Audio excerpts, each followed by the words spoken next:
أحبكم حتى أكون أحب إليه من والده وولده والناس أجمعين. ابھی نہ چھیڑ صبا سنبلو گلاب کی بات، ابھی نہ چھیڑ صبا سنبلو گلاب کی بات، ابھی نبی کے پسینے کی بات کرنی ہے. معزز سامعین اکرام اور میری پیاری بہنوں، اللہ رب العزت نے کائنات کی مختلف چیزوں کے درمیان میں ایک مقناطیسیت کو پیدا فرمایا ہے. اگر یہ مقناطیسیت تو بے جاندار چیزوں کے درمیان میں ہو تو اس کو کشش کہتے ہیں، اور اگر وہ جاندار چیزوں کے درمیان میں ہو تو اس کو محبت کہتے ہیں. اور محبت کی تعریف یہی ہے کہ دل کا کسی خوبی کی طرف مائل ہو جانا، اور محبت میں غرق ہو جانے کو عشق کہتے ہیں. معزز سامعین اکرام اور میری پیاری بہنوں، اس فانی دنیا میں ہزاروں لوگ آئے ہیں جن کو ہم نے دیکھا نہیں ہے، لیکن ہم ان سے محبت کرتے ہیں صرف ان کے کمالات کی وجہ سے. ہم حاکم طائی سے محبت کرتے ہیں اس کی سخاوت کی وجہ سے. ہم نوشیروان سے محبت کرتے ہیں اس کے عدل و انصاف کی وجہ سے. ہم رستم سے محبت کرتے ہیں اس کی شجاعت و بہادری کی وجہ سے. ہم سقراط اور افلاطون کا نام بڑے پیار سے لیتے ہیں ان کے علم و ہمت کی وجہ سے. ہم صحبان بن معین سے محبت کرتے ہیں اس کی خطابت و طلاقت لسانی کی وجہ سے. ہم مغل سے محبت کرتے ہیں اس کے ادب تمام کی وجہ سے. تو ہم اس ذات سے محبت کیوں نہ کریں جس ذات میں یہ تمام کے تمام اوصاف اور یہ تمام کے تمام کمالات یکجا پائے جاتے تھے.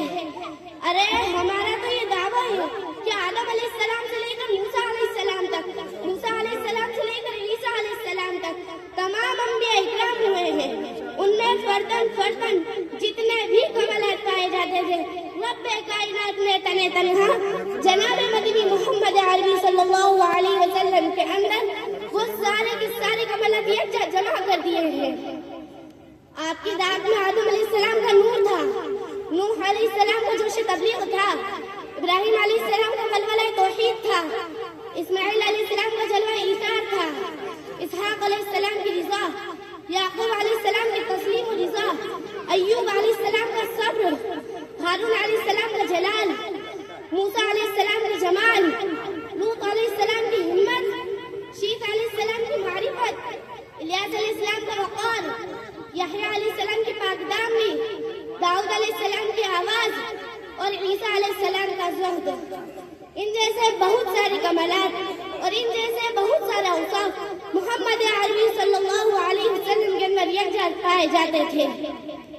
کسی شاعر نے کہا ہے حسن یوسف دم وصایت بیضاداری، حسن یوسف دم وصایت بیضاداری، آنچ خوبا ہما دارند تو تنہا داری.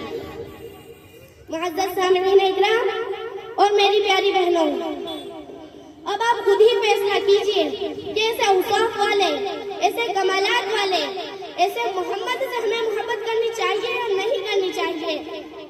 آج دنیا والے کسی کے حسن و جمال پر ناز کرتے ہیں، آج دنیا والے کسی کی شجاعت و بہادری پر ناز کرتے ہیں، آج دنیا والے کسی کی سخاوت پر ناز کرتے ہیں. تو ہم اس محمد سے جی کیوں نہ لگائیں، ہم اس محمد سے پیار کیوں نہ کریں جس ذات میں یہ تمام کے تمام اوصاف اور یہ تمام کے تمام کمالات یکجا پائے جاتے ہیں.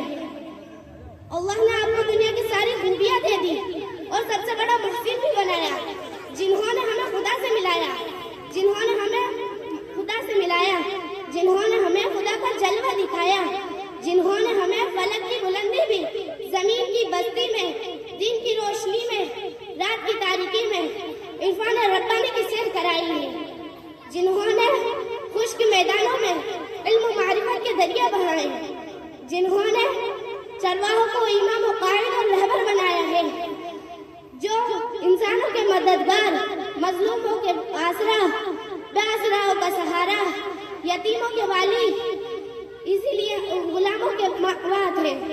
اسی لیے ہم نبی کریم صلی اللہ علیہ وسلم سے محبت کرتے ہیں. میں اس شعر کے ساتھ اپنی تقریر کو ختم کرتی ہوں. آمنہ کا دلارا ہمارا نبی، سب کی آنکھوں کا تارا ہمارا نبی، یتیموں ضعیفوں کا فریاد رس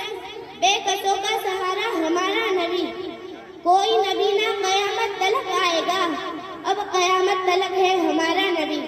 وآخر دعوانا الحمدللہ رب العالمین۔ السلام علیکم ورحمۃ اللہ۔ یہ اس بچی کے لیے اور اس سے پہلے جس بچی نے تقریر کی ہے ان کے لیے مولانا عمار صاحب کی طرف سے 100 روپے کا نقد انعام آیا ہے۔ اللہ تعالیٰ ان کے جان و مال میں خوب ترقی عطا فرمائے۔ بچوں کی حوصلہ افزائی کرتے رہیں، اس سے بچوں کا حوصلہ بڑھے گا اور انشاءاللہ اللہ تعالیٰ آپ کو بھی اجر عظیم عطا فرمائے گا۔ اس کے بعد میں نظم پیش کرنے کے لیے طاہرہ بنت سعید کو دعوت دیتا ہوں کہ وہ تشریف لائیں اور اپنی نظم پیش فرمائیں۔ طاہرہ بنت سعید۔